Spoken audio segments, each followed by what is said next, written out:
Западные санкции не помеха сыктывкарской компании по производству нетканых и синтетических волокон.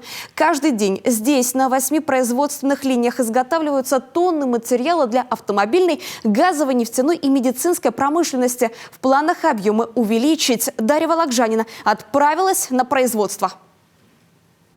110 миллионов квадратных метров в год. Такое огромное количество нетканых материалов изготавливает один из лидеров по производству синтетических волокон в стране – Комитекс. Основы для линолеума, изоляционные материалы, компоненты автомобильной и кабельной промышленности. Более 50 видов продукции. С введением санкций предприятие не останавливалось ни на минуту. Единственное, что пришлось сделать – адаптироваться и немного сменить вектор работы.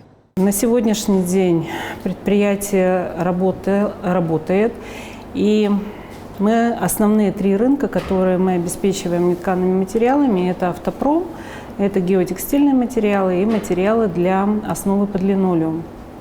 В связи с тем, что ряд предприятий автопрома у нас остановились на сейчас, мы заместили геотекстильными материалами, и это одна из проблем. То есть производство работает на полную производственную мощность, но вот падение рынков автопрома у нас существенное. Сейчас с производственной линии сходит нетканое геотекстильное полотно. Его используют при строительстве автодорог по всей стране. Изготовлено оно, кстати, из простых пластиковых бутылок, которые предприятие закупает по России. В сутки их перерабатывают около 83 тонн. Столько же получают тончайшего волокна. Предприятие работает полностью на вторсырье, чем может гордиться. В процессе производства используется сырье, которое было получено в результате переработки пластиковых бутылок.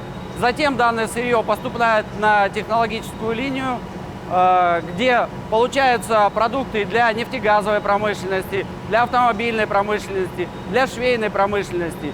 И путем некоторых доработок уже получаем конечный продукт.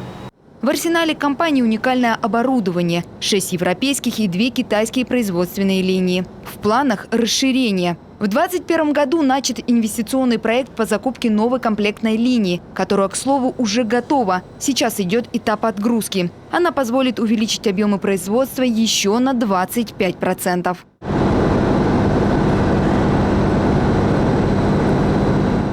Предприятие работает исключительно на внутренний рынок. Доля экспорта невысокая. Основа под обычный линолеум, шумоизоляция для автомобилей, дороги, по которым ездит вся Россия. Дело рук нашего сыктывкарского предприятия. Дарья Вологжанина, Олег Юшков, телеканал Юрган.